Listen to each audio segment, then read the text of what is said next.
Agradecemos en especial la presencia de la señora Luz Eppensberger, honorable senadora de la República de Chile, de la señora Gloria de la Fuente, presidenta del Consejo para la Transparencia, la señora Daniel Saror, directora Optia, y el señor Alberto Precht, director ejecutivo de Chile Transparente.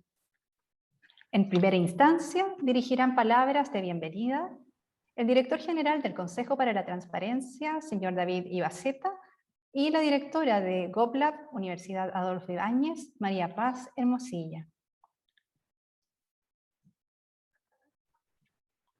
Hola, buenos días a todos y a todas. Para mí es un honor desde el GovLab estar dándoles la bienvenida. Lo que ustedes van a ver hoy día es parte de un convenio que comenzó el año pasado, cuando nos dimos cuenta que estábamos con muchas coincidencias entre el Consejo para la Transparencia y el GovLab. Habíamos invitado a Daniel a participar en un evento, que es la jefa de estudios, y ellos nos habían entrevistado a nosotros en el marco de un estudio que estaban haciendo sobre transparencia algorítmica. Entonces empezamos a conversar y nos dimos cuenta de las muchas coincidencias. Por ejemplo, estaban interesados en usar ciencia de datos, en mejorar sus procesos de fiscalización. Nosotros teníamos un curso de inspecciones con ciencia de datos y decidimos firmar un convenio de colaboración, y en ese marco de ese convenio es que nosotros acordamos hacer este estudio, un estudio que es inédito en Chile, inédito en América Latina, que veníamos pensando desde el grupo de ética de datos de la Universidad Adolfo Ibáñez desde hace bastante tiempo, desde el 2019. Teníamos el interés de poder hacer un catastro de sistema de toma de decisiones automatizadas.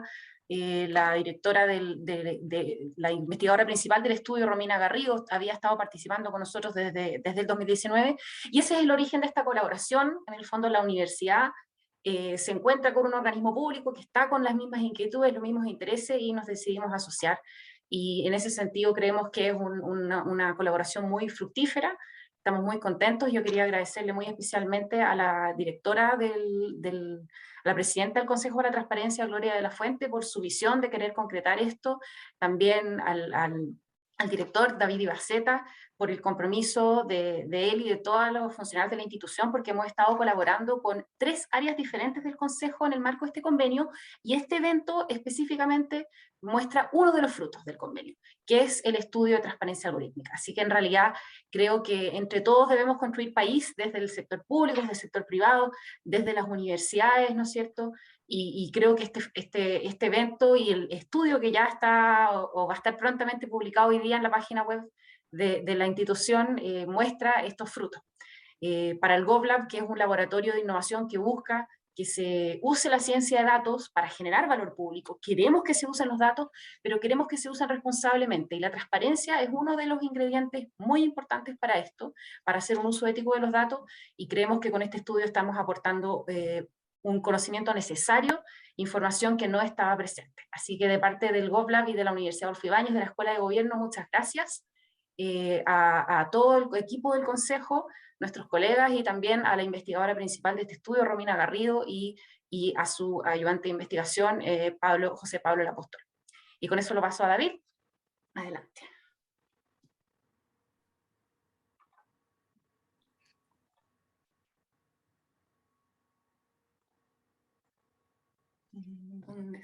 Puede ser que David no se pueda desmutear. A ver. Ahí sí. David, ahí te veías poder hablar. Perfecto.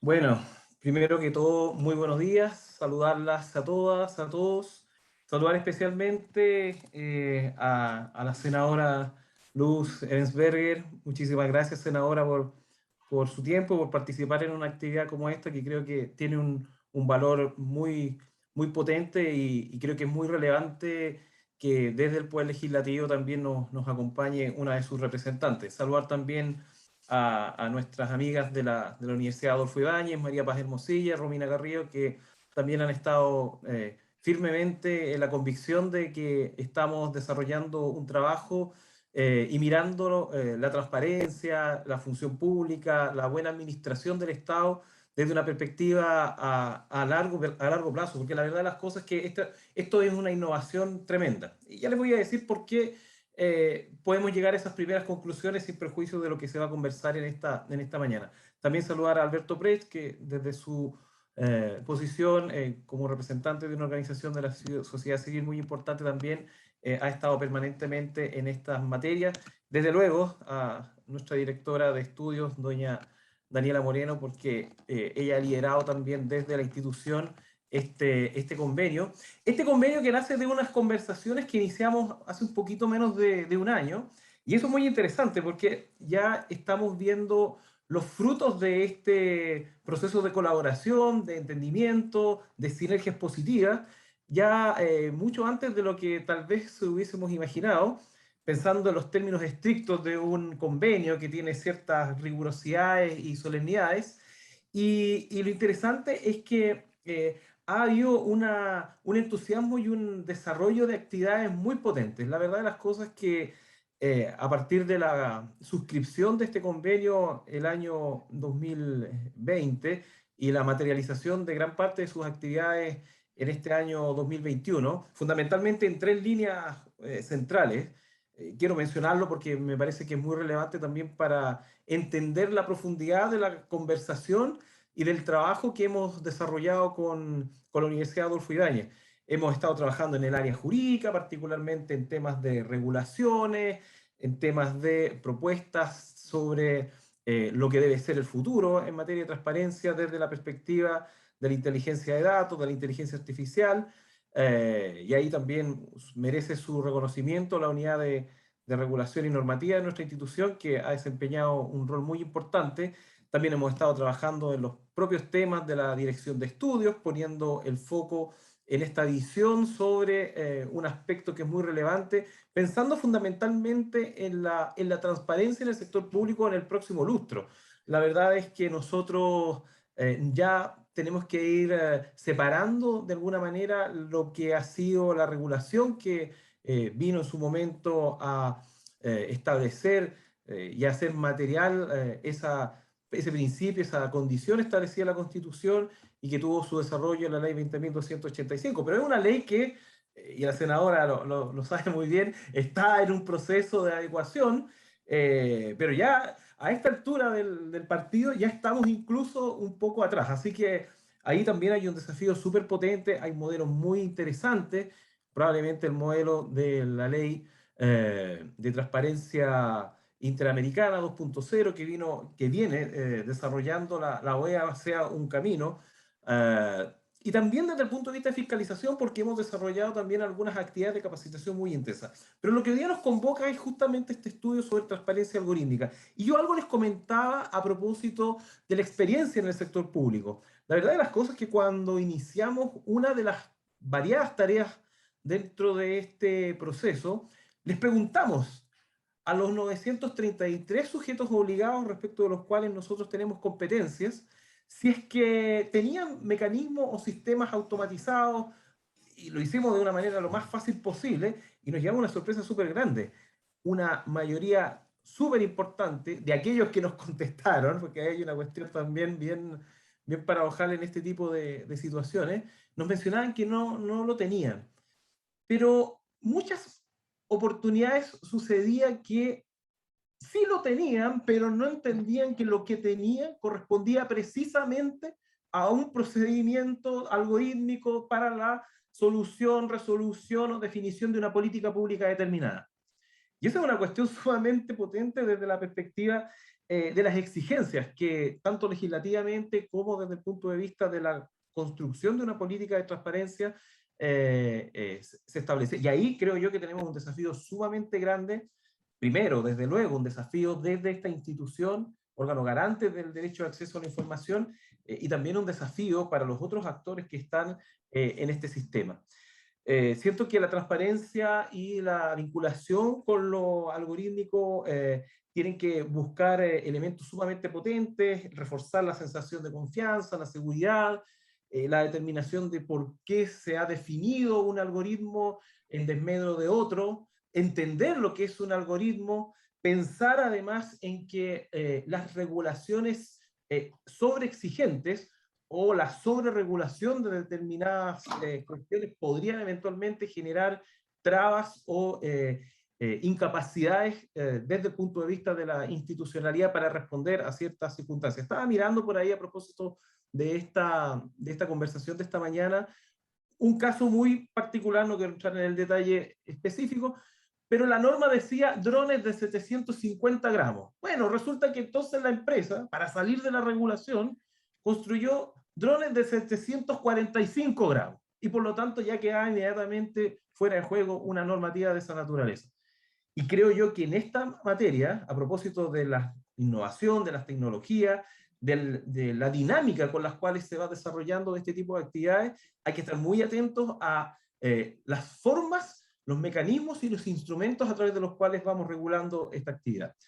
La verdad es que desde el Consejo para la Transparencia estamos muy agradecidos por el trabajo que se ha desarrollado, que se está desarrollando y que esperamos desde luego en el futuro seguir desarrollando con la Universidad Adolfo Ibáñez a través de su laboratorio de gobierno y de innovación, porque la verdad de las cosas a nosotros nos ha ayudado muchísimo también para seguir profundizando en el entendimiento de aquellas cuestiones que son relevantes para la transparencia.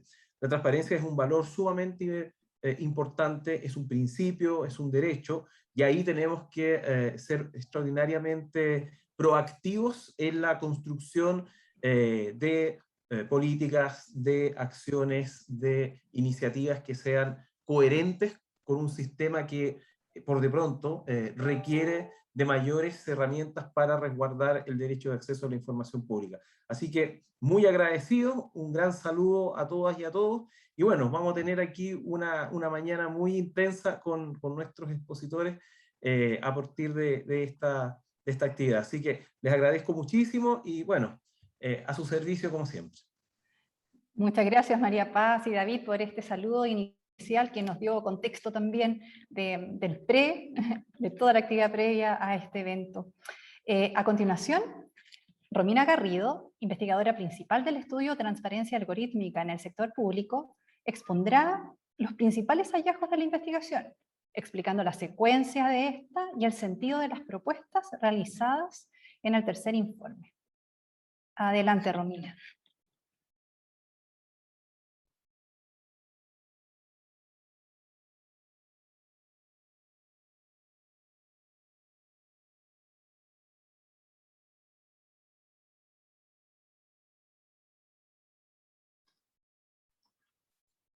Ahí sí, no podía activar mi micrófono. Hola Vita, muchas gracias. Muchas gracias a todos por compartir con nosotros esta mañana. Gracias María Paz, David, a nuestros panelistas que van a comentar este trabajo que ha sido muy largo, muy a conciencia, muy dedicado, y un especial también agradecimiento a José Pablo Lapostol, que está entre la audiencia ayudante de investigación de este estudio. Les quiero compartir una presentación.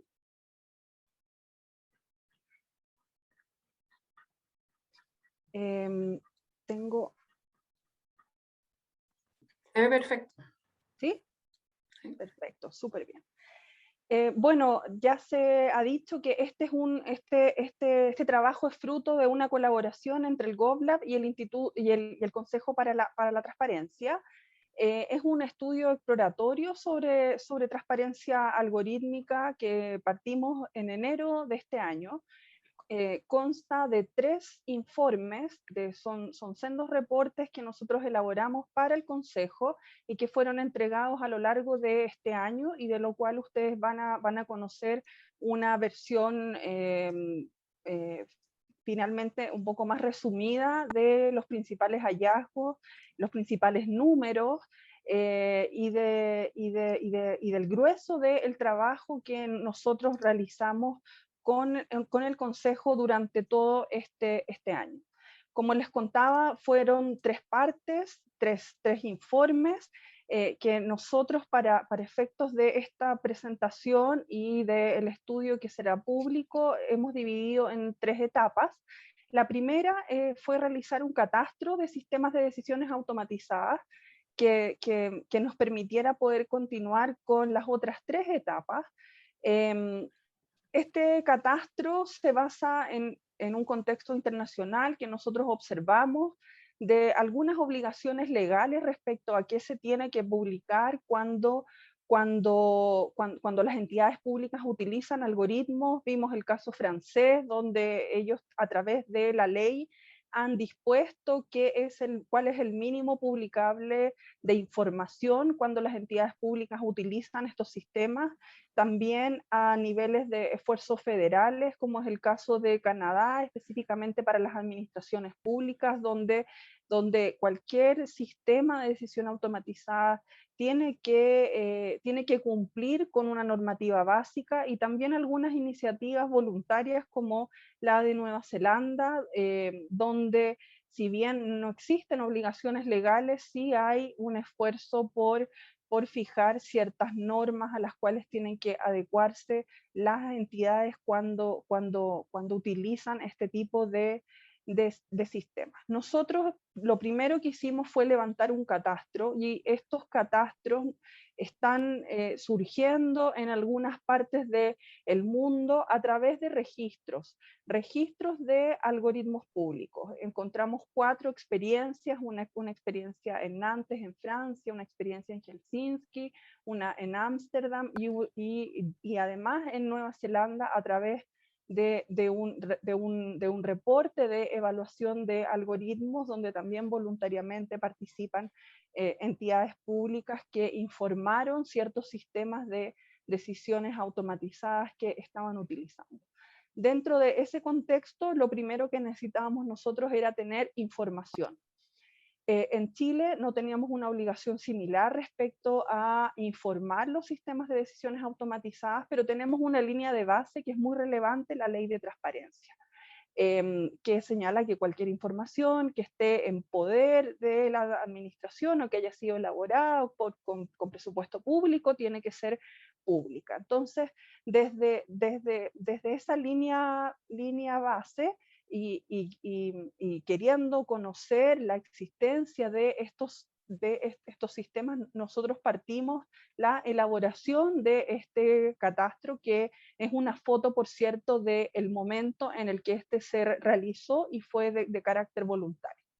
Los alcances o los sistemas de interés de este catastro no son solamente aquellos sistemas de inteligencia artificial, sino cualquier sistema automatizado que diera soporte a la decisión, un sistema de toma de decisiones. Es decir, nosotros queríamos pesquisar desde el sistema de admisión escolar del Mineduc, que es un algoritmo simple de reglas de negocio que no tiene inteligencia artificial, hasta, por ejemplo, los sistemas como DART, que a través de Machine Learning puede ayudar a detectar preventivamente la retinopatía diabética, que es una enfermedad muy grave que causa ceguera en las personas. Entonces, el alcance eran todo este tipo de sistemas.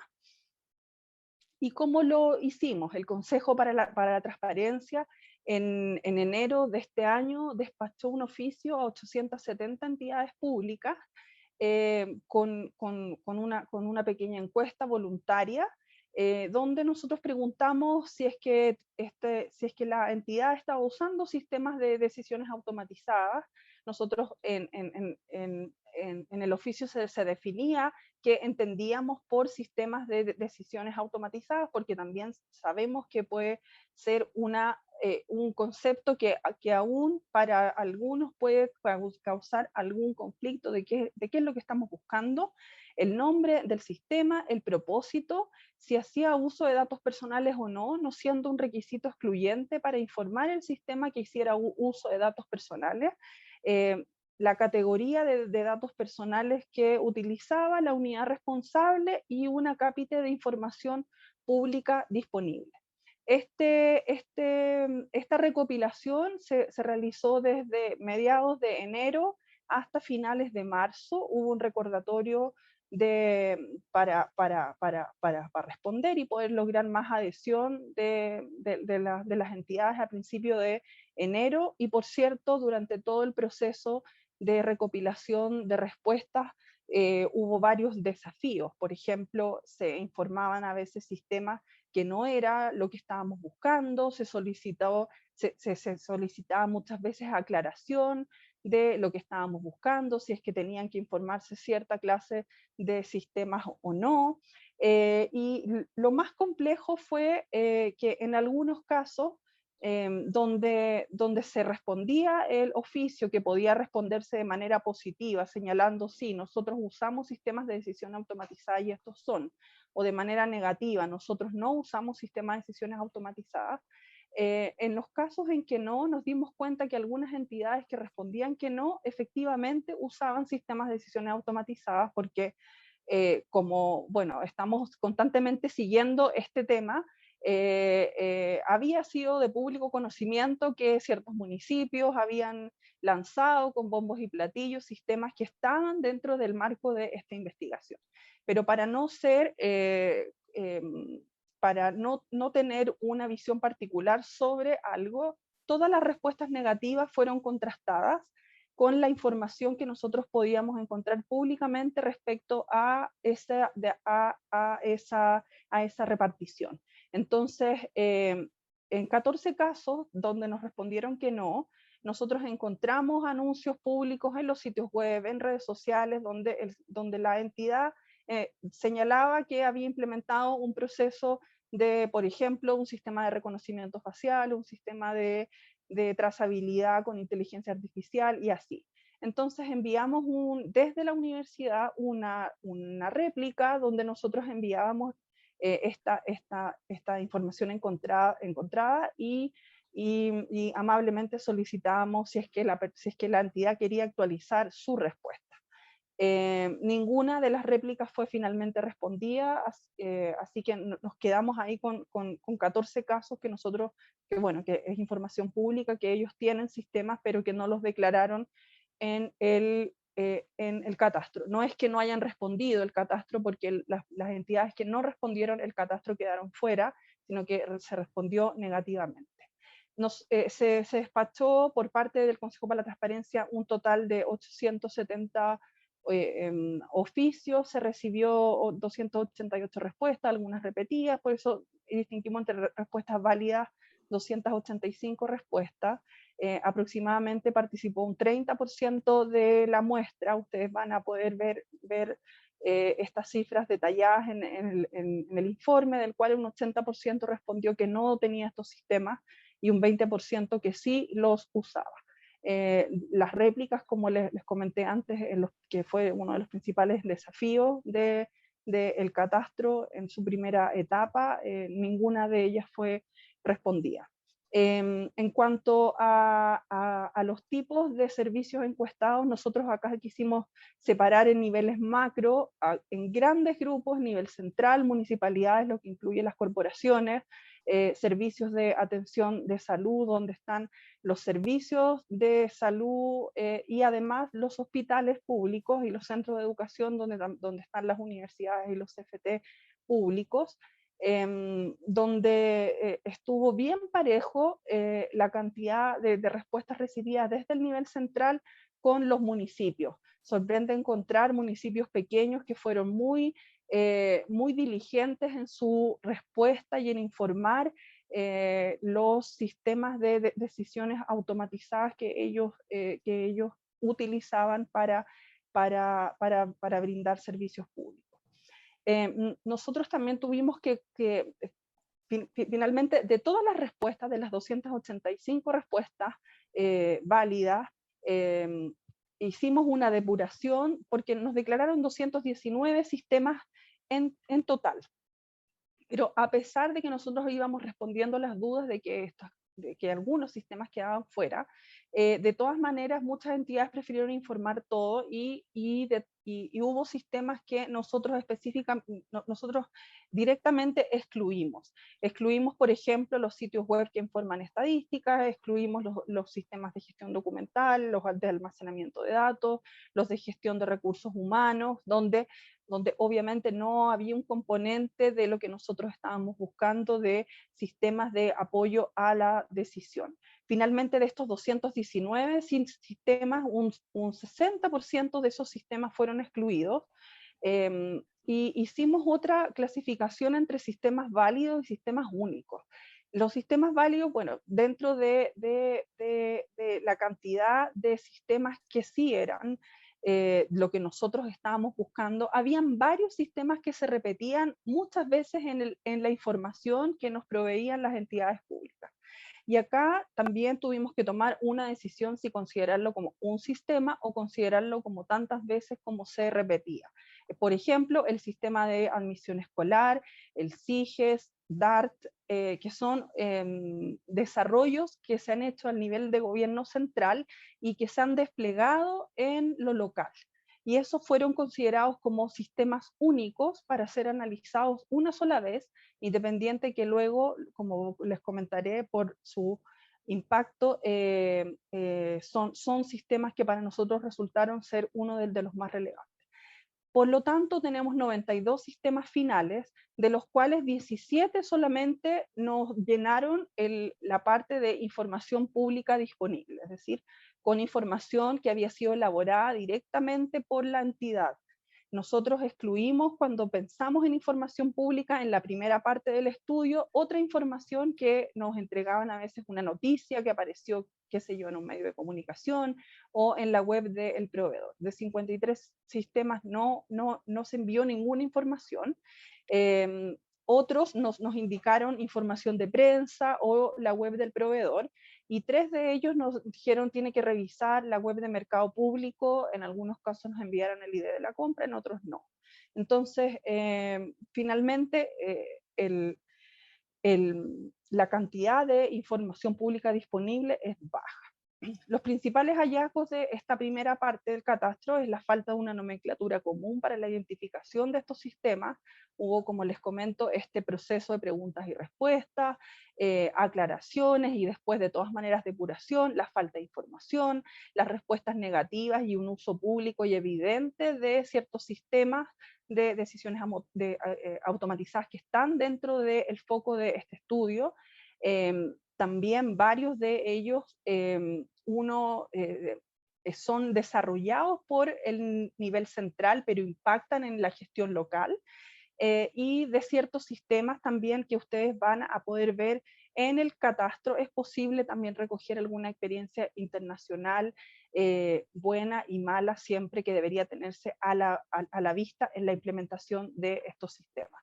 La segunda parte se trató de un análisis de un subconjunto de sistemas, donde nosotros de estos 17 sistemas que tenían información tuvimos que ampliarnos un poco más, y ampliar un poco lo que nosotros estábamos entendiendo por información institucional. O nos íbamos a quedar con muy pocas posibilidades para poder analizar, y elegimos analizar, bueno, aquellos que tenían información finalmente, fuera entregada por ellos o por el proveedor, que usara datos personales, donde después también, a petición del Consejo para la Transparencia, agregamos 2 sistemas que no usan datos personales, pero que resultaron súper relevantes para la investigación también. El impacto en los ciudadanos, y utilizamos también un clasificador temático de DIPRES. Con esto nosotros elaboramos una suerte de escala con puntaje para decidir qué sistemas analizábamos. Analizamos 12 sistemas. Además, el Consejo para la Transparencia nos presentó algunos requerimientos donde la información pública fuera también más necesaria.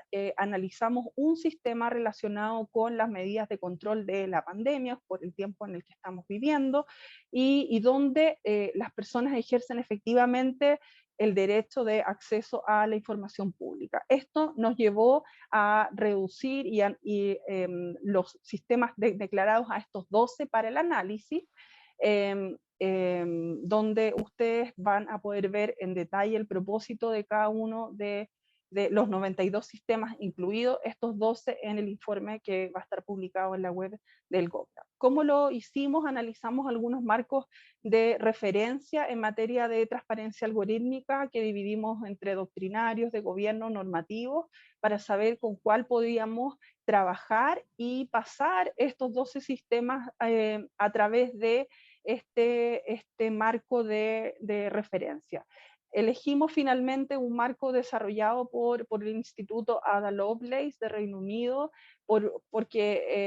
básicamente porque se presenta un escenario normativo similar al de Chile, a excepción de las normas de protección de datos, por supuesto, pero contiene obligaciones que podían ser aplicables para poder analizar estos sistemas en el sector público. Estaba estructurado de una manera de obligaciones y compromisos, no estaba asociado a un requisito legal expreso, como en el caso del Reglamento Europeo de Datos Personales, que es como una de las únicas regulaciones legales, entre comillas, de transparencia de las decisiones automatizadas, pero solamente de aquellos sistemas que tratan datos personales. En cambio, acá era un poco más amplio y estaba estructurado también con preguntas y respuestas.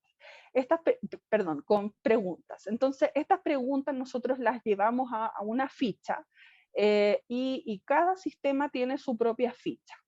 Este es un ejemplo de la ficha que nosotros elaboramos para el sistema de DART, que es la detección automática de la retinopatía diabética, donde cada pregunta fue llevada a un criterio, indicamos dónde se encontraba la fuente de información disponible, si era una fuente interna, una fuente asociada, por ejemplo el proveedor, por ejemplo un paper académico, una presentación al Congreso Nacional, o era el sitio web de la entidad que daba cuenta de este sistema. La forma en que se puso la información en la ficha fue señalando dónde se encontraba la información disponible,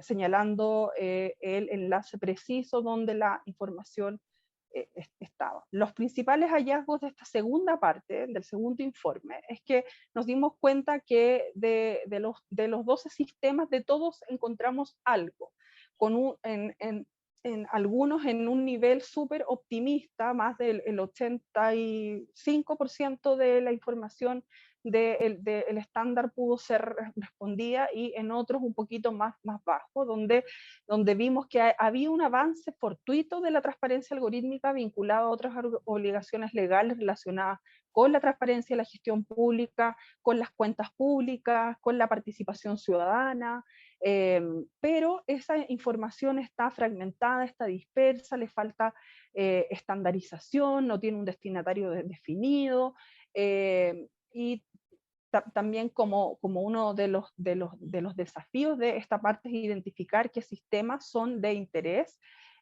para una primera etapa de transparencia algorítmica. También en muchos de los casos esta ficha pudo ser llenada porque el proveedor del sistema brindaba mucha información. Entonces el sector privado también acá tiene un rol que cumplir. La información cuando se encontró estaba completa.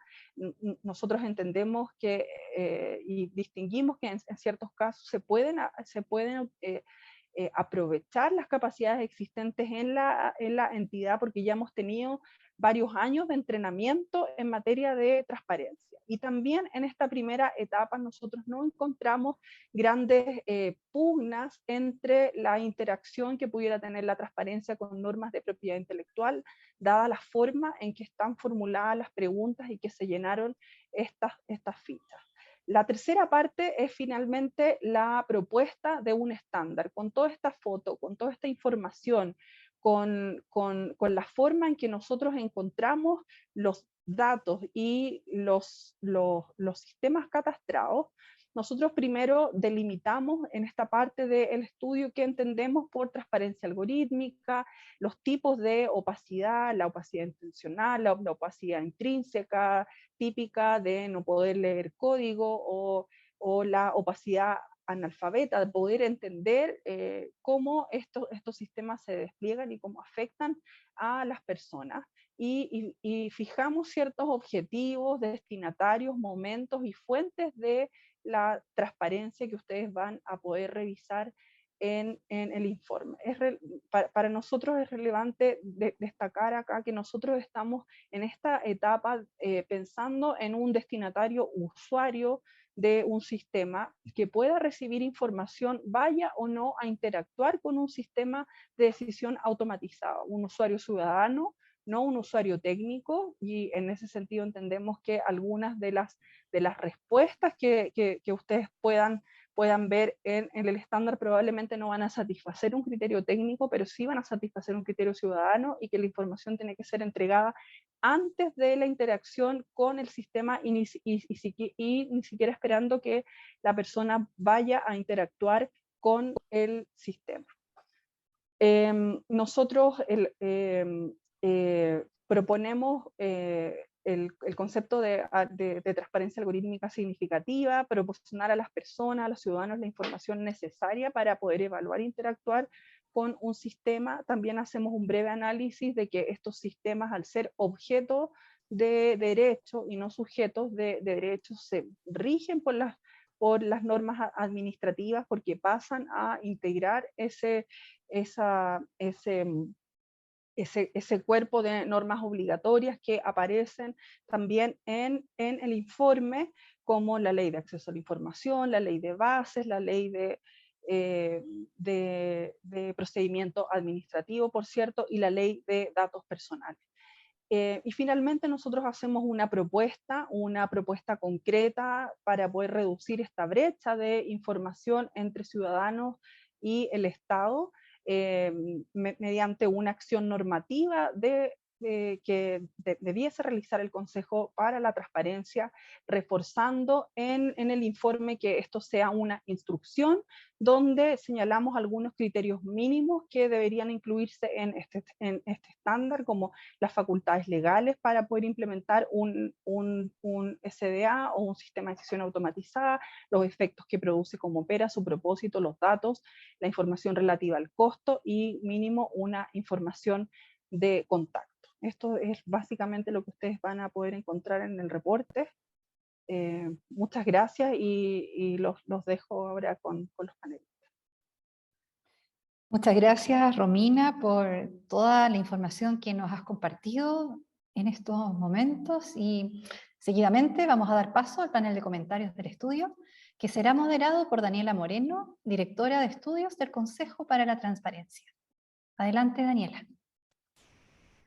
Hola, Vita, gracias por cederme la palabra. Hola a todos. Romina, excelente tu presentación y tu trabajo previo junto con Juan Pablo. Nos toca entonces esta parte de comentarios que es muy importante para nosotros poder levantar cuál es la opinión de actores relevantes en estas temáticas, y para eso tenemos un panel compuesto por, ya hemos dicho quiénes componen el panel. Voy a ir presentando de a uno para que hagan su exposición, su presentación, nos den su opinión. Una regla básica que es importante, tenemos pensado que sean alrededor de 5 minutos por cada uno de ustedes, algo conciso, ojalá opinando particularmente respecto de qué les parece esto, cuál es la brecha, cómo ven que pudiéramos seguir avanzando en esta materia. Ojalá que no se alarguen más que eso, es fome tener que parar a panelistas importantes como ustedes. Vamos a partir con Daniel Saror Miralles. Ella es abogada de la Universidad de Concepción, magíster en Derecho Económico y doctora en Derecho de la Universidad de Chile. Su práctica profesional ha tenido lugar tanto en el sector público como en el sector privado en materias de tecnología y de regulación. En el ámbito académico imparte clases de protección de datos personales en los diplomados sobre la materia en la Universidad Católica y también en la Universidad de Chile. Además, es directora de OPTIA, que es el Observatorio Público para la Transparencia e Inclusión Algorítmica. Daniel, partimos entonces contigo. Hola, Daniela. Hola a todos y todas. Bueno, primero que todo quiero agradecer la invitación que la Universidad Adolfo Ibáñez y el Consejo para la Transparencia me han extendido para ofrecer este comentario esta mañana. Me siento muy honrada de la posibilidad de poder entregar un análisis a un estudio que es tan inédito, ¿cierto?, en Chile. Quiero contarles que yo soy parte de una organización que se llama Optia, que es el Observatorio Público para la Transparencia e Inclusión Algorítmica. Somos un grupo de profesionales de distintas disciplinas del conocimiento que compartimos una preocupación por el impacto de la implementación y uso de algoritmos, sistemas de inteligencia artificial en general y tecnologías sobre la sociedad chilena, en particular aquellas tecnologías que afectan a grupos vulnerables, históricamente marginados o excluidos, y compartimos asimismo la necesidad de ser agentes colectivos de cambio para la generación de políticas públicas justas e inclusivas en relación con el uso de las tecnologías. Un poco contexto también para saber desde dónde hablo. Bueno, con respecto al estudio, yo quiero elogiar este trabajo. En primer lugar, yo quiero destacar el trabajo que ha hecho Romina y José Pablo Lapóstol, porque yo sé lo difícil que resulta hacer indagaciones empíricas cuando ellas buscan investigar un fenómeno por primera vez, ¿ya? Aquí no hay un camino recorrido, no hay una huella a seguir, y quizás ese es el primer gran mérito que tiene un trabajo como este. Estos estudios constantemente además ven desafiada su metodología porque en el camino siempre van apareciendo cosas que no se han previsto en el diseño original, porque justamente se va haciendo camino con la información que va apareciendo. En segundo lugar, quiero destacar el fantástico ejemplo que significa contar con una organización como el Consejo para llevar adelante un estudio como este, pues puso sus atribuciones también al servicio de una investigación. Y que por otro camino, justamente lo que logra es también que logremos acceder todos a más información. En tercer lugar, también quiero destacar lo que significa este estudio. Este estudio es evidencia, y la evidencia permite tomar decisiones racionales, justificadas, de cara a la ciudadanía, ¿ya? Y por más obvio que parezca, quizás no tanto en estos días, ¿cierto?, una decisión justificada en evidencia se legitima frente a la ciudadanía, ¿ya? Esto era como mi primera parte, como sección elogios. Ahora, con respecto al tema de, bueno, tengo algunos comentarios de forma que se los puedo hacer llegar a los autores del trabajo en otra oportunidad, porque quiero aprovechar mi tiempo en comentarios de fondo, ¿ya? Quizás la única cosa de fondo que yo considero importante aquí tiene que ver con que hay una parte al final que suena mucho, se lee mucho como marco teórico, que quizás sería mucho más útil o estaría mucho mejor al servicio de quien lee este informe al principio, porque le entrega una caja de herramientas conceptuales que quizás le permite navegar de mejor manera en algunos conceptos y significados que tiene este documento, ¿ya? Y también permiten que la reflexión en torno al marco ético se vea más lucida, más como protagonista. Pero quizás eso se puede conversar en otra oportunidad. Con respecto al estudio mismo, como señalaba Romina en su presentación, es bien impactante, ¿cierto? Llama la atención la fragmentación de información, su dispersión, o en los casos en que aparece alguna, esta está a un nivel muy alto, ¿ya? Entonces, estos hallazgos son un desafío para el acceso a la información que queda abierto para ser corregido.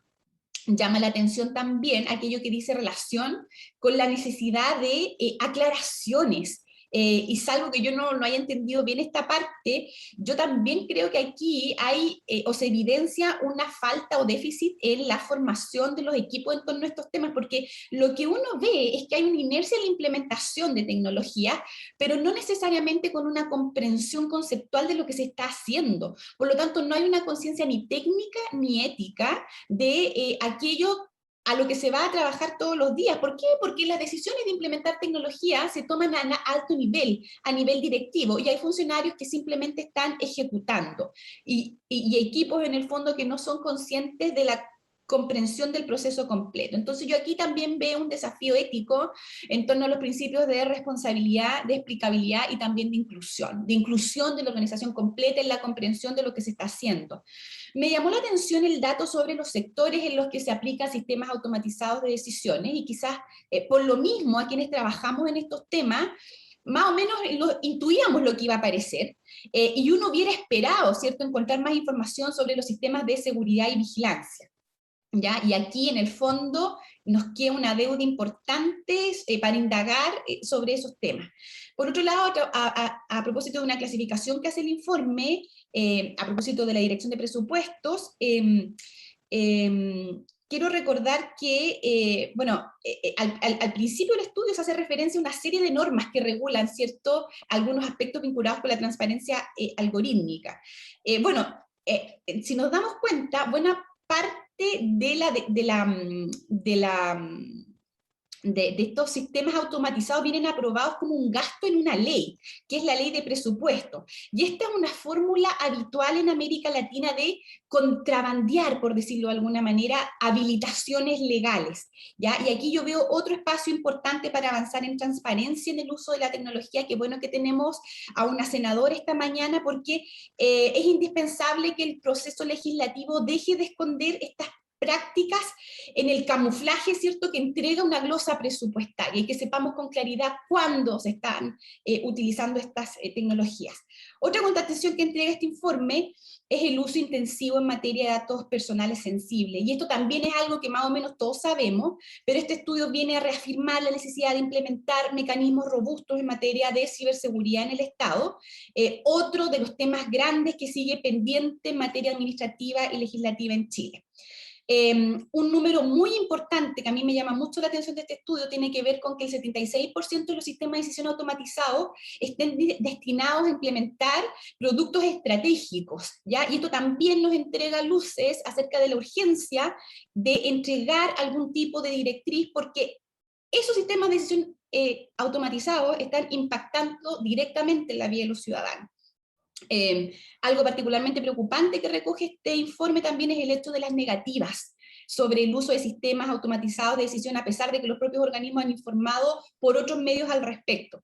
Esto es una práctica que en mi opinión resulta particularmente grave, pues se encuentra totalmente reñida no solo con la Ley de Acceso a la Información, sino que con muchas leyes que regulan los actos de la administración. Aquí, un poco mirando al Consejo para la Transparencia, el estudio también nos revela la falta de una gobernanza de datos y su necesidad urgente de instalación. En este sentido, yo quiero hacer presente que el Consejo para la Transparencia de alguna manera ha ido ejerciendo esta gobernanza de facto, ¿cierto? Este estudio lo ha demostrado, pero además le deja al Consejo para la Transparencia con mucha claridad, ¿cierto?, delineados cuáles son los desafíos que tiene en esta materia, por ejemplo, respecto a la entrega de directrices que permitan uniformar descriptores, reduciendo espacios a la variedad, dando luces respecto a los propósitos que deben seguir. Y yo quisiera también ser, aquí no sé cómo estoy de tiempo, Daniela, ya estoy cerrando, quiero ser particularmente demandante en esta parte y relevar que este informe es posible en Chile porque existe una sólida institucionalidad y una agencia de acceso a la información pública, de manera que la propuesta que se entrega al final de este estudio no podría estar más alineada con la idea de ejercer las facultades que el Consejo ya tiene y que le permiten copar ese espacio regulatorio vacío, ¿cierto?, en materia de gobernanza de datos. Tenía un par de dudas, pero Romina me las respondió en su presentación, así es que eso quiero de nuevo agradecer y felicitar el esfuerzo que se ha llevado adelante por este estudio y aprovechar todas las oportunidades de investigación que quedan abiertas a partir de esta investigación. Gracias. Muchas gracias a ti, Daniel. Súper interesante tus comentarios y ya nos van marcando algunas pautas de cómo debiéramos seguir en esta conversación. Ahora le vamos a dar la palabra a Alberto Pres Rorris, abogado de la Universidad de Chile, magíster en Comunicación Política y Asuntos Públicos de la Universidad Adolfo Ibáñez y certificado en Ética y Compliance, y es especialista en antilavado de dinero. Él se ha especializado, como sabemos, en materia de transparencia y acceso a la información pública, gobierno abierto, lucha contra la corrupción y derecho administrativo. Desde el 2014 se desempeña como director ejecutivo del capítulo chileno de Transparencia Internacional y el año 2018 fue electo como miembro del Consejo Directivo de Transparencia Internacional. Estuvo a cargo de la Comisión Defensora Ciudadana y Transparencia del Gobierno de Chile entre los años 2010 y 2014, y antes de eso fue director ejecutivo de la red de diarios Mi Voz y se desempeñó como asesor parlamentario en el Senado de Chile. Además, tiene experiencia en el ámbito académico como profesor en distintas universidades.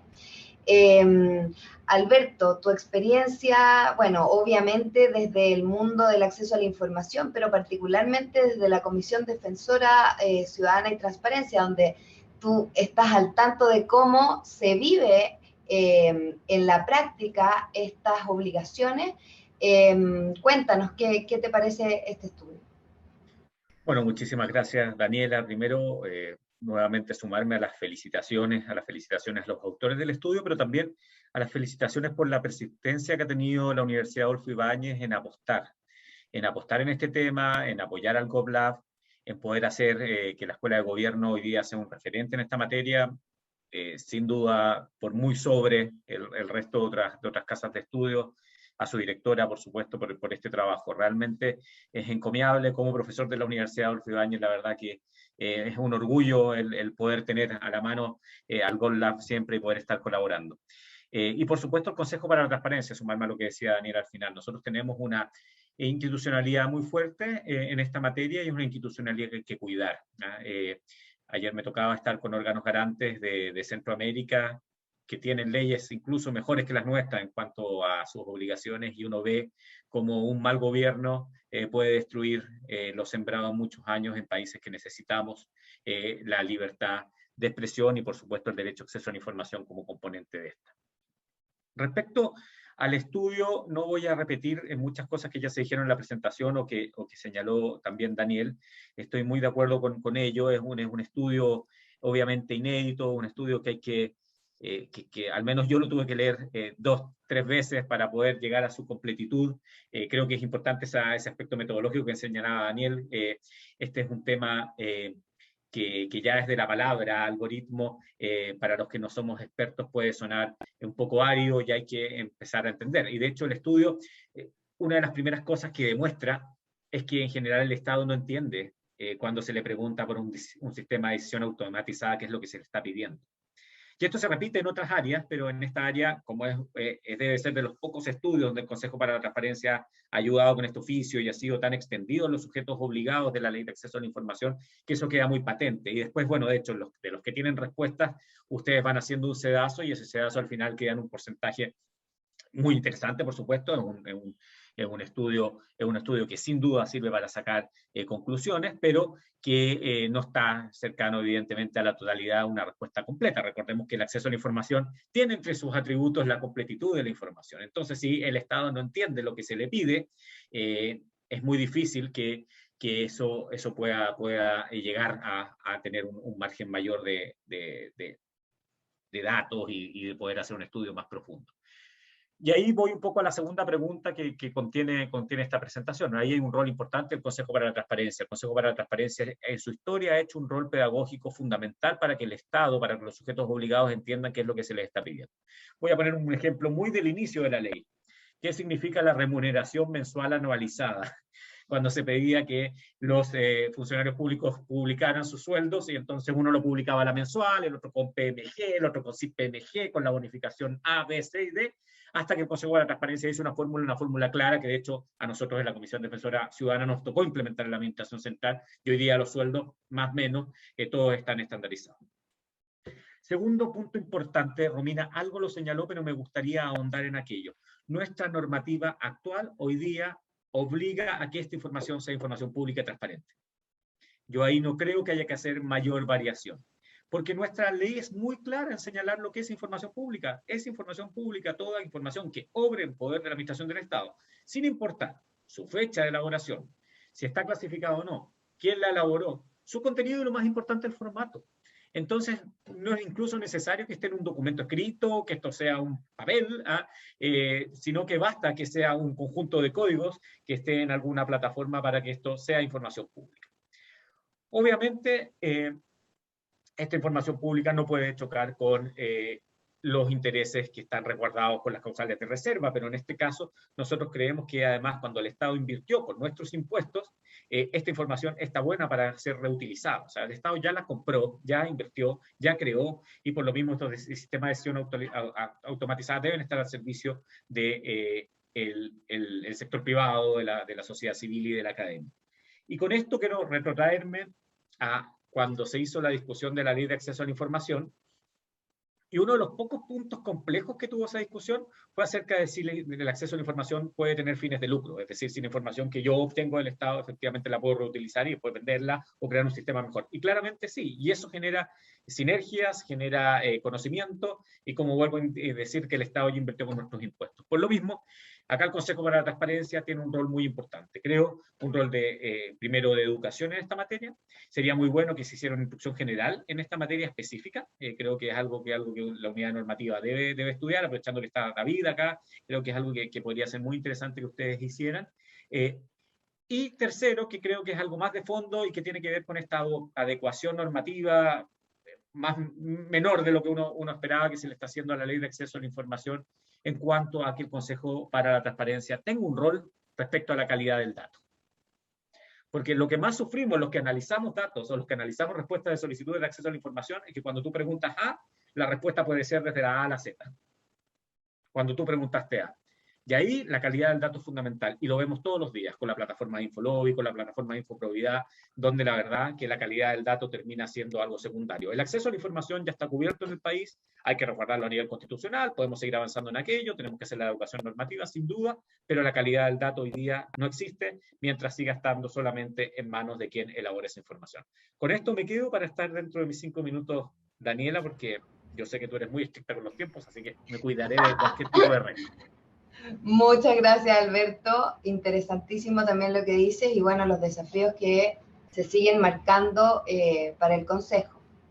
Ahora le vamos a dar la palabra a la senadora Luz Ebensperger Orrego, abogada de la Pontificia Universidad Católica de Chile, especialista en Derecho Administrativo, y quien luego de una extensa carrera en distintos municipios del país, como Vitacura, San Joaquín, Alto Hospicio, fue la primera intendenta de la región de Tarapacá. En términos académicos, ella también ha cumplido labores de docencia en la Universidad del Desarrollo de las Américas y fue directora académica en la Universidad Santo Tomás en la sede de Iquique. Actualmente es senadora de la República por la segunda circunscripción en la región de Tarapacá, cargo que ostenta hasta el año 2026. Y en dicha posición integra distintas comisiones en el Senado, algunas de ellas, la de Constitución, Legislación, Justicia y Reglamento, que tiene que ver justamente con estos temas de transparencia, acceso a la información. Senadora, muchas gracias por estar con nosotros. Le dejo la palabra. Gracias, Daniela. Saludar a todos los expositores, participantes, agradecer la invitación a María Paz, ¿no es cierto? Y tratar de, a un político no de repente es fácil manejarlo en estos 5 minutos, pero voy a tratar de ser lo más correcta posible en respecto al tiempo. Se nos ha pedido contestar 2 preguntas, ¿no es cierto? ¿Qué valor vemos en este estudio considerando sus primeros principales hallazgos? Y si vemos necesaria una acción normativa de parte del Consejo para la Transparencia en esta materia. Primero, la primera pregunta es claramente afirmativa, ¿no es cierto? Yo creo que tiene un gran valor hoy día y cada día más la ciudadanía exige una respuesta mucho más rápida, efectiva y oportuna de lo que solicita. Y sin duda, estas decisiones automatizadas en algoritmos pueden ser la solución a ello.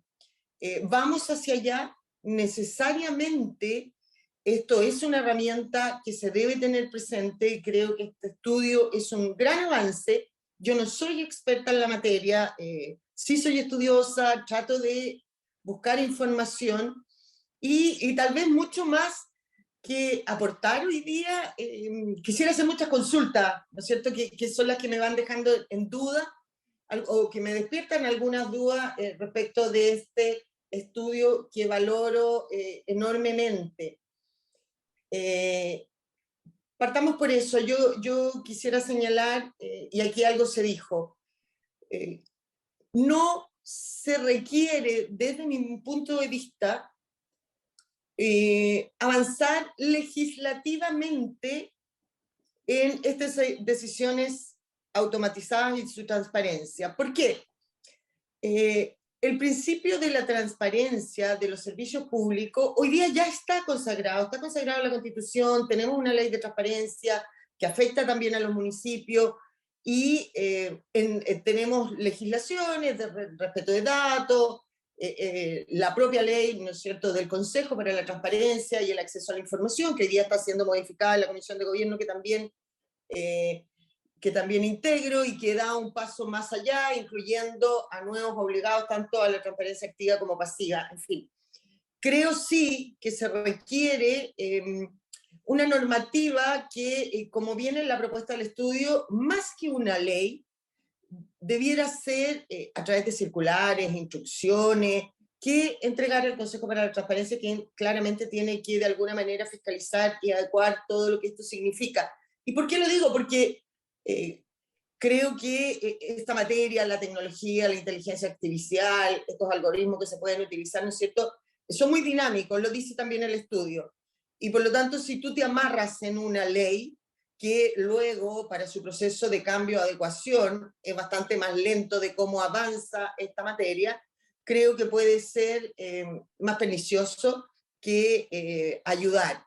Creo que sí, la ley, ¿no es cierto?, debe fijar como un rayado de cancha, que de alguna manera hoy día está entre la Constitución y toda la normativa que existe, que se debe perfeccionar, pero el detalle mismo, la instrucción, el uso, debe quedar entregado a instrumentos que debiera nacer del Consejo para la Transparencia, que fuera más fácil ir adecuando en la medida que esto vaya avanzando. ¿Qué me preocupa a mí? Primero, destacar del estudio la participación de los municipios. Yo, como se decía acá, he trabajado toda mi vida en la administración pública, excepto un paréntesis que hice cuando estuve a cargo de estuve trabajando en la Universidad Santo Tomás de Iquique. Entonces, conozco muy bien el funcionamiento municipal y el funcionamiento de la otra administración pública. Me extrañó, a excepción de una gobernación, que ningún gobierno regional, ¿no es cierto?, que haya contestado o que no tengan, porque yo sé que tienen. Yo fui intendenta de la región de Tarapacá y existen, no a lo mejor en un nivel tan avanzado, pero existen. Hoy día estamos iniciando también, enfrentando un proceso de descentralización, tenemos nuevas autoridades, gobernadores regionales electos popularmente, que probablemente van a cambiar, ¿no es cierto?, la manera de actuar de estos gobiernos regionales que dejan de depender del poder central. Me llamó la atención, a excepción de una gobernación que informa un sistema de pedido de hora para el tema extranjería. Me da gusto la participación de las municipalidades. Aquí también hay que tener cuidado en el sentido de que ¿cómo avanzamos en esto en igualdad de condiciones? Nos pasa siempre que todo avanza en Santiago, que es parte del centralismo, ¿no es cierto? Y no avanza de la misma manera en regiones, y por lo tanto también tenemos brechas en todos los aspectos si vemos la capital y ciudades grandes con ciudades más pequeñas, municipios rurales y particularmente en zonas extremas. Creo que además esto puede ayudar mucho a esos municipios pequeños, porque aquí, para que ellos puedan avanzar en desarrollarse, tienen un gran déficit que es contar con profesionales. Entonces, si de alguna manera le ayudamos a través de estas decisiones automatizadas, van a poder de alguna manera ponerse a la par, pero quedamos otra vez cojo en cómo llegamos a esto, porque tienen falta de capital humano. Creo que aquí las universidades, y particularmente las universidades regionales, tienen un rol fundamental, sobre todo las estatales y las públicas, ¿no es cierto? Ellas debieran ser las generadoras de insumos para todos estos servicios y municipios. A mí me preocupa un poco más hacia atrás, me preocupa cómo se forma, y ahí no tengo mayor conocimiento, ¿no es cierto?, cómo se forma el algoritmo para llegar a la decisión autónoma. Y esa formación creo que es particularmente relevante dependiendo de la decisión que se va a tomar, porque yo puedo tener un sistema automático, ¿no es cierto?, como el registro civil, para pedir un certificado de nacimiento, de matrimonio, que no tiene mayor complicación. Bien, tú ingresas tus datos y sale el certificado.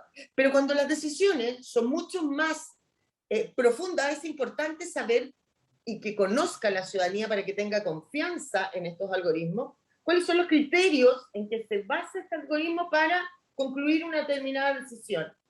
Si la ciudadanía no lo conoce, me parece que falla el sistema.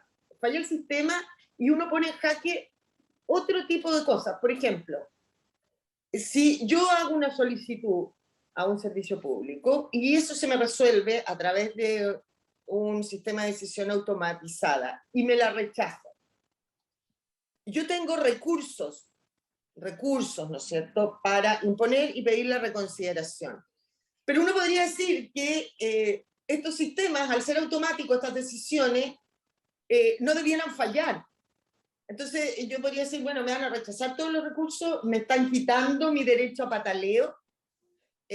Por eso también es importante, desde mi punto de vista, y sin experiencia en todo este tema tecnológico, es la necesidad de la transparencia de cómo se forma ese algoritmo. Porque ahí yo puedo decir, puedo alegar a lo mejor contra el algoritmo que no incluyó para llegar a esa decisión automatizada ciertos criterios necesarios para, y que están hoy día en la ley de procedimientos administrativos, por ejemplo. Yo no creo que se requiera tampoco una ley, porque la decisión, aunque sea automática, es un procedimiento administrativo y eso está regulado hoy día. Está regulado en la Ley de Bases Generales, está regulado en el Estatuto Administrativo, está regulado, por cierto, en la Ley de Procedimientos Administrativos, en la Constitución, en fin. Esto es lo mismo, pero es automático y quien genera la decisión probablemente no son funcionarios, sino que es este algoritmo. Pero es un acto administrativo, por lo tanto está sometido y tiene una regulación, y ese algoritmo también, cuando se formó y quien lo formó, tiene que respetar las normas existentes hoy día, desde mi punto de vista. Y segundo, la duda que me queda aquí es qué pasa con la responsabilidad administrativa, que es una de las características de los funcionarios públicos que toman decisiones cuando estas decisiones son automatizadas y son productos de un algoritmo. Algoritmo que muchas veces, por lo que entendí, ¿no es cierto?, no necesariamente lo hacen o lo construyen funcionarios públicos de ese servicio determinado, sino que puede ser una contratación a un proveedor externo.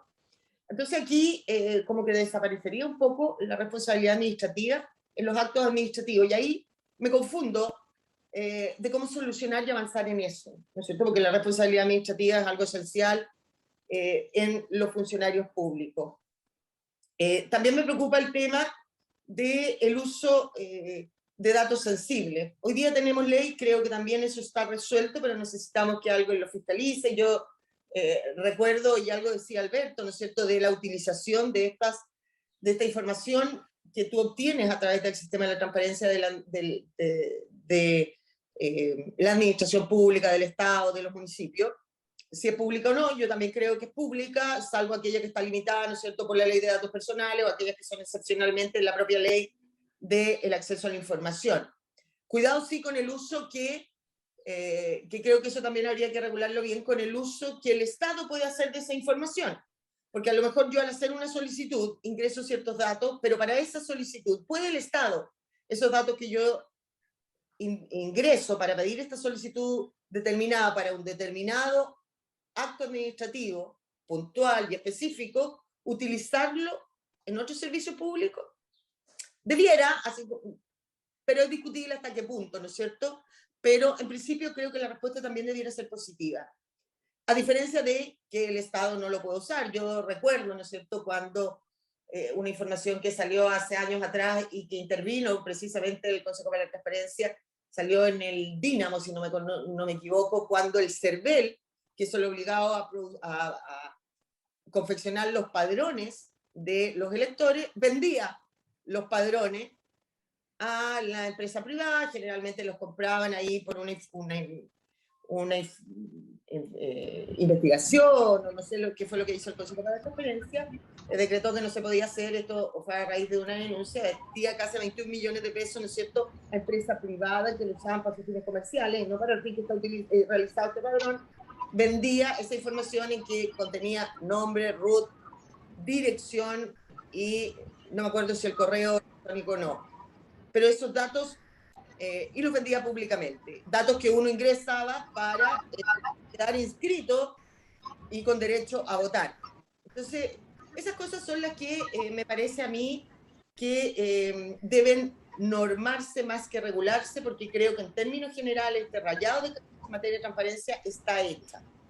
Creo que es fundamental, con esto termino, Daniela, creo que es fundamental educar, informar y capacitar primero a los funcionarios públicos. Yo no creo que haya mala fe en aquellos que dijeron que no tenían. Creo que hay ignorancia probablemente de que no saben que era un sistema de decisión automatizada y que ellos contaban con uno. Y educar a la ciudadanía, porque si la ciudadanía no logra tener confianza en esto, esto no va a funcionar. Me quedan muchas consultas, pero hasta acá lo dejo. Gracias, Daniela. Muchas gracias, senadora. Es interesante también el punto de vista que nos pone haciendo un foco en la confianza y en la ética con que se utilizan estos sistemas. Ahora damos la palabra a Gloria de la Fuente, que es presidenta del Consejo para la Transparencia, cientista político de la Universidad Católica de Chile, doctora en Ciencias Sociales de la Universidad de Chile. Tiene una amplia trayectoria como analista político en programas radiales y televisivos. Entre el año 2006 y el 2010 trabajó en el Ministerio Secretaría General de la Presidencia y posterior a ello ha tenido una especialización muy evidente en estos temas de acceso a la información, transparencia. Partió desempeñándose como consultora del Consejo para la Transparencia, también a nivel internacional, con la Red de Transparencia y Acceso a la Información, también con Chile Transparente. Fue parte del directorio de la Fundación Proacceso y presidenta de la Fundación Chile 21, y actualmente, junto a su labor en el Consejo para la Transparencia, es miembro del Consejo Asesor Permanente para la Reforma del Estado. Además, obviamente, ha desarrollado una actividad docente muy importante. Gloria, sabemos que estás con los tiempos acotados, así que agradecemos mucho tu participación y te doy la palabra. Bueno, muchas gracias, Daniela. No sé si es tan fácil hablar al final, porque se han dicho cosas muy interesantes en esta discusión. Quiero agradecer primero a la Universidad Adolfo Ibáñez, la verdad, por confiar en nosotros y por generar esta alianza. Yo creo que si hay una cosa importante en materia de políticas públicas para pensar sobre todo desafíos tan relevantes como los que tenemos como país, es justamente generar estas sinergias, ¿no? Este trabajo entre lo público y lo privado, entre las universidades, la academia y el mundo público, porque de esta manera yo creo podemos encontrar soluciones más relevantes a los dilemas en el fondo que enfrentamos en nuestra sociedad. Y este tema es particularmente relevante, creo, porque efectivamente, como se ha dicho probablemente a partir de los datos del estudio, claramente los algoritmos están, y a veces no somos conscientes probablemente, los algoritmos están en todos los ámbitos de nuestra vida en la práctica, y determinan de alguna manera muchas de las acciones también que vamos tomando como sociedad de manera tal vez inconsciente, ¿no? También está presente evidentemente en el ámbito de las empresas públicas y como privadas que recaban datos, por ejemplo, para redefinir sus productos y la manera en que ofrecen los servicios, y también en el mundo público, evidentemente, como ha quedado en evidencia, muchas decisiones públicas se van tomando a partir justamente del uso de algoritmos, ¿no? Y sabemos que efectivamente parte importante de lo que puede ocurrir con el uso de algoritmos tiene que ver necesariamente con la posibilidad de que exista discriminación, porque se puede entrenar evidentemente los algoritmos para alimentar algunos estereotipos en particular que pueden generar algunos prejuicios y algunas formas de discriminación, por ejemplo, y hay un par de ejemplos relevantes en la experiencia internacional a propósito de Amazon, por ejemplo, y efectivamente la discriminación en la selección incluso como de reclutamiento de personal, ¿no?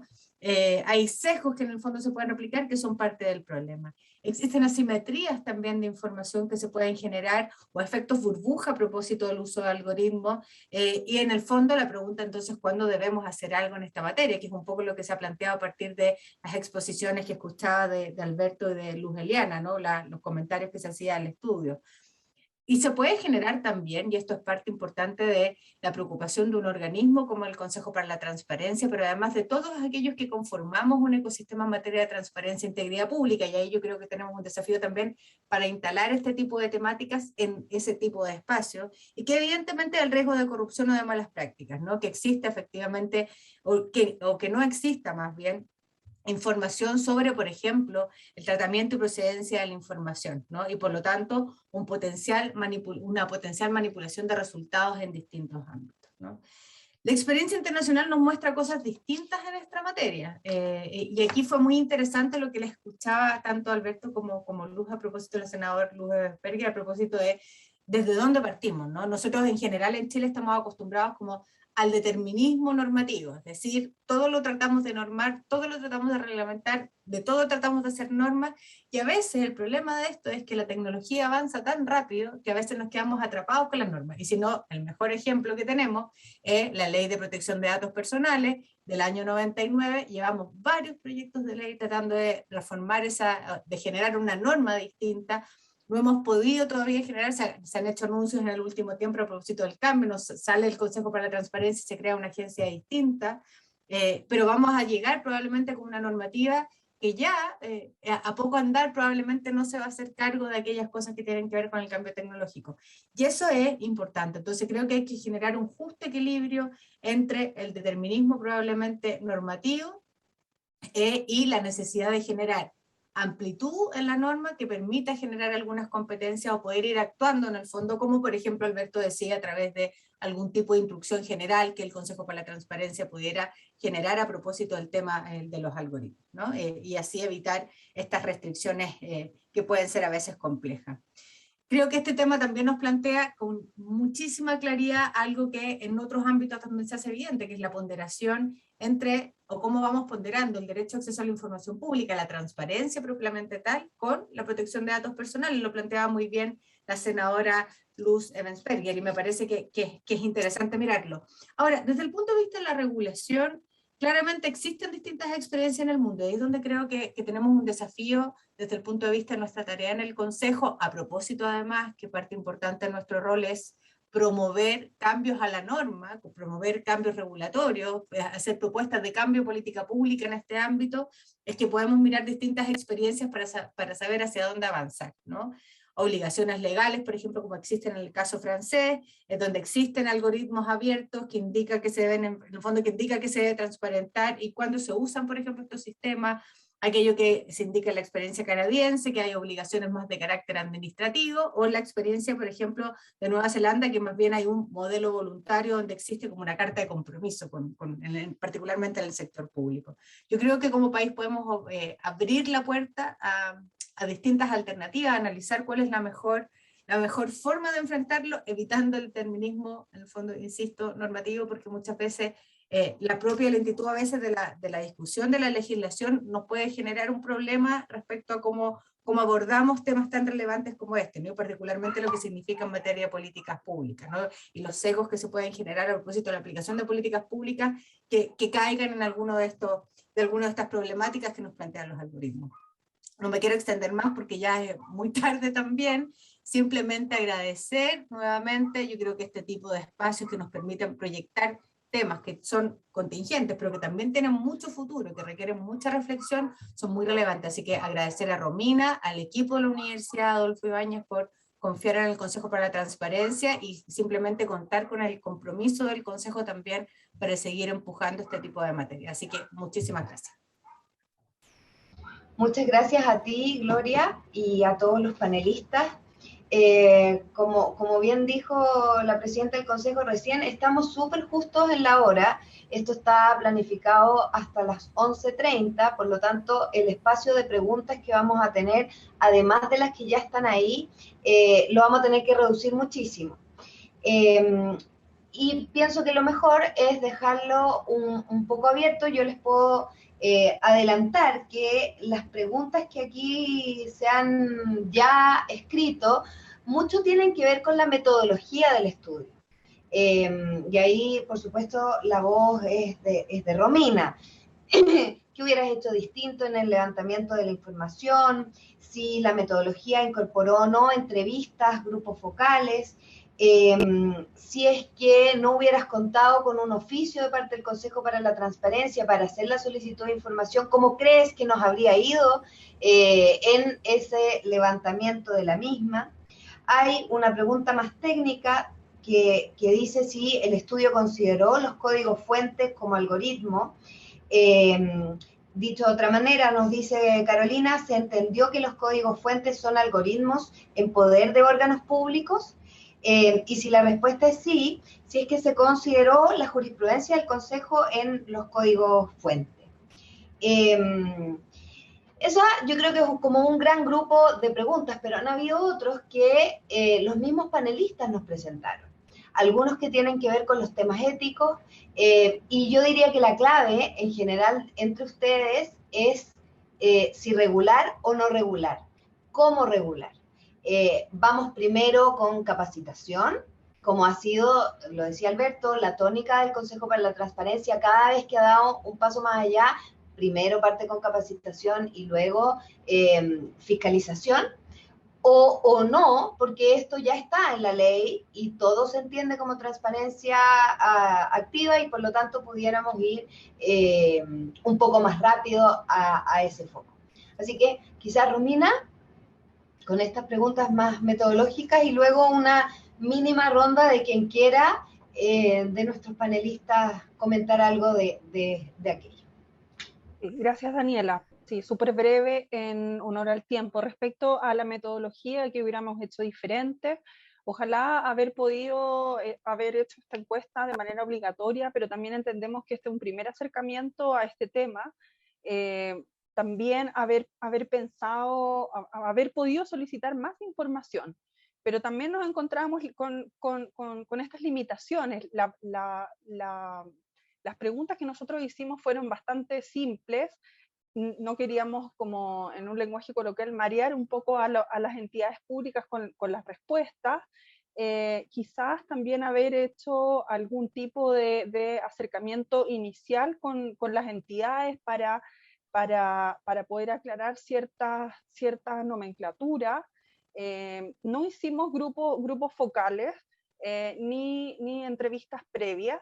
Y respecto a que si no hubiéramos contado con el apoyo del Consejo, nosotros ya tuvimos una experiencia en el GovLab con una tesis de Sara Ceselowski que está publicada en el sitio web del GovLab, donde también se intentó evaluar la transparencia de ciertos sistemas de decisión automatizada y como cualquier ciudadano se utilizó la ley de acceso a la información pública, y ahí ustedes van a poder ver los resultados. Finalmente hubiéramos tenido que tomarnos prácticamente 2-3 años para este estudio, debido a que muchas veces hay prácticas de que te responden al final, etcétera. O sea, yo creo que fue clave que el Consejo para la Transparencia enviara este oficio, porque las entidades públicas estuvieron muy llanas a responder.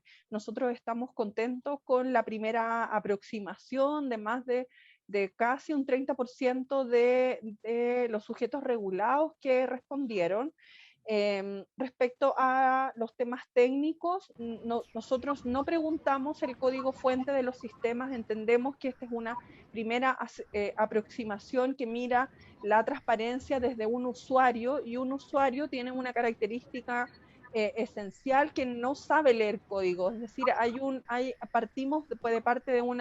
partimos con una opacidad que se explica en el informe, que es una opacidad analfabeta. Las personas comunes y corrientes no leemos código, y el estándar que nosotros utilizamos tampoco consideraba esa variable. Entendemos que sí, el código es importante para poder hacer un análisis mucho más profundo, mirado y con ayuda técnica de la transparencia de estos sistemas, pero estamos en una etapa inicial bastante más conservadora, donde nosotros proponemos un estándar de información mínima disponible al ciudadano, donde si bien el código puede ser relevante para una comunidad técnica, no fue incluido en esta parte. Y por supuesto, creo que este estudio abre la puerta a que muchos académicos, sociedad civil, interesados en estos temas puedan seguir profundizando. Agradezco los comentarios de la senadora Luz Ebensperger en ese sentido, de cómo esto va a ir conversando con la ley de procedimiento administrativo, con las responsabilidades, cómo el rol también del sector privado se tiene que ir configurando en este sentido, y también los de Alberto y Daniel, básicamente todos coincidimos en que acá no es necesario esperar una ley, sino que puede haber una acción normativa por parte del Consejo para la Transparencia, porque tenemos una línea de base fuerte, como señala Alberto, que es la ley de transparencia. Eso podría agregar en la respuesta. Gracias, Romina. Daniel. Gracias. Sí, mira, yo quería hacer aquí justamente quizás diverger un poco sobre alguna afirmación que he escuchado bastante aquí, que tiene que ver con la idea de regular y no regular. Y aquí, básicamente, esto que puede sonar contraintuitivo, en orden a pensar de que la ley nunca va a andar al mismo ritmo que la tecnología, no nos puede hacer perder de vista que nosotros sí podemos hacer varias cosas a la vez. Por supuesto que el Consejo para la Transparencia tiene, digamos, aquí todos los elementos para hacer su trabajo y dictar una instrucción de lujo en materia de directrices para los efectos de acceso a la información en materia de sistemas de decisión automatizado del Estado.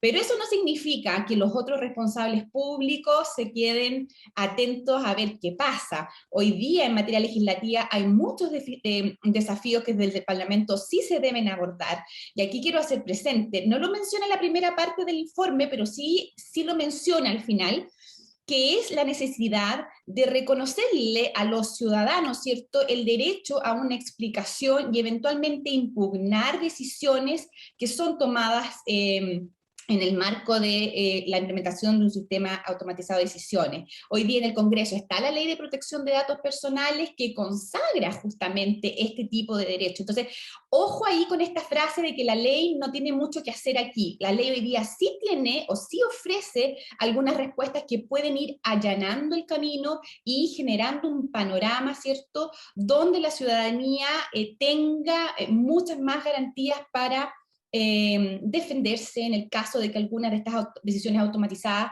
le ocasione algún perjuicio. Otro comentario que quiero hacer aquí, que también salió bastante, que tiene que ver con el rol del sector privado, y esta cuestión es bien importante hoy día.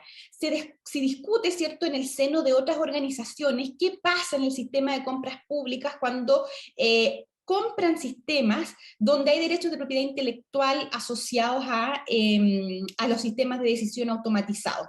Y ahí, frente a una solicitud de acceso a la información, probablemente pueden oponerse como excepciones al acceso los derechos de propiedad intelectual de los dueños de un determinado sistema. Pero al parecer, por el resultado de este estudio, pareciera ser que no fuera tan antagónica la posición de lo que exponía Romina en su presentación inicial. Habían altos grados de acceso a la información cuando la propiedad no era del Estado. Entonces, quizás aquí también el estudio ofrece una oportunidad interesante para que otro tipo de conversaciones se activen, por ejemplo, entre el sistema de compras públicas, por ejemplo, entre el sistema de relaciones económicas internacionales y el Consejo para la Transparencia, porque a la vista de los resultados de este estudio no parecieran ser posiciones en las antípodas, sino que más bien el balance en la práctica existe. Eso, gracias, Daniela.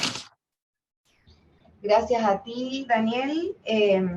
Interesante el contrapunto. Efectivamente, yo, por lo menos desde acá y de haber sido la contraparte de Romina, no veo que haya ahí una cosa o la otra. Me parece que es correcto ir avanzando es imprescindible de alguna manera presionar para que avancemos en esto.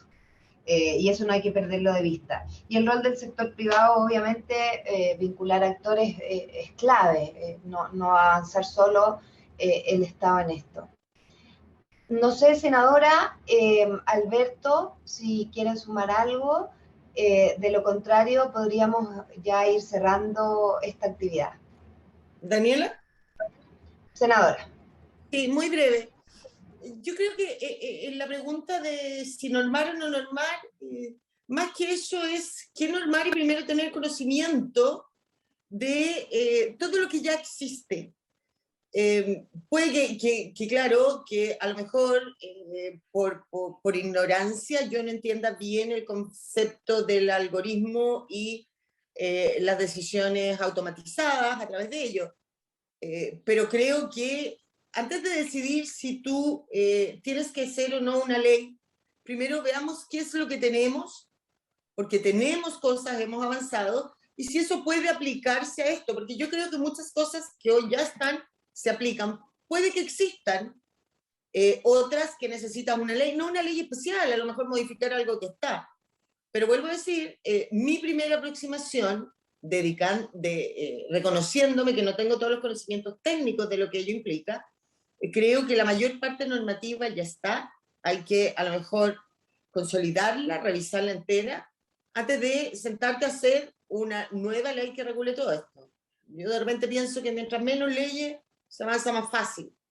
De repente lo que hace demasiada normativa es entrabarlo y volver a crear burocracia, que es lo que queremos terminar en el Estado, que las decisiones sean rápidas, oportunas, libres, transparentes, pero que vayan avanzando. Entonces yo creo que primero revisemos todo lo que tenemos y veamos qué falta técnicamente o tecnológicamente que no esté cubierto con ello y regulemos eso, y el resto me parece que debería ser a través de instrucciones circulares del Consejo. ¿Ah? El paréntesis que hago es desde el punto de vista de lo que yo entiendo, que puedo tener muchas deficiencias en la parte tecnológica en este tema. Gracias. Gracias a usted, senadora, y yo me parece que por sus intervenciones lo tiene muy claro. Así que ahí la felicito porque comprende perfectamente de qué estamos hablando. Alberto, ¿algo más? En 30 segundos, solamente, y aprovechando que estamos ya más en el ámbito legislativo, aprovechar una reforma profunda del artículo 7º de la Ley de Acceso a la Información. La transparencia activa, como está establecida, ya no sirve, está absolutamente sobrepasada. Nosotros hemos planteado un sistema de transparencia activa que tenga 3 capas, una capa obligatoria, una capa focalizada obligatoria, y también la posibilidad de que el Consejo para la Transparencia, mediante acuerdo con los sujetos obligados, pueda tener una transparencia activa obligatoria en el tiempo. Creo que ahí también hay una puerta en esa tercera para que esta información, para aquellos sujetos obligados que tengan sistemas de este tipo, puedan ponerla de manera proactiva y no tener que hacer este gran trabajo, y que finalmente los ciudadanos podamos acceder con un clic o con pocos clics a esta información. Y muchísimas gracias nuevamente por la invitación. Gracias a ti. Bueno, Romina, queda una pregunta que te la voy a mandar por mail porque es un poco más técnica y yo creo que ya estamos como en la hora. Vita, muchas gracias. Bien, queremos dar las gracias a nuestros panelistas, por supuesto, su disposición y presencia, que dieron también gran relevancia a este evento de presentación del estudio Transparencia Algorítmica en el Sector Público, desarrollado por el Consejo de la Transparencia y el Laboratorio de Innovación en Políticas Públicas, COPLAP, de la Escuela de Gobierno de la Universidad Adolfo Ibáñez. Agradecemos a todos ustedes por su asistencia también, y dejamos cordialmente invitados a revisar el informe en el link que estamos compartiendo en estos momentos en el chat. También próximamente compartiremos por mail el link de YouTube para revivir este evento. Y por último, los invitamos a informarse respecto a todas las actividades que como COPLAP hemos programado para los próximos meses. Así es que muchas gracias por estar con nosotros y revisen continuamente nuestros eventos porque estaremos también difundiendo nuevas actividades. Hasta una próxima oportunidad. Hasta pronto, chao. Gracias. Chao. Chao, chao, gracias.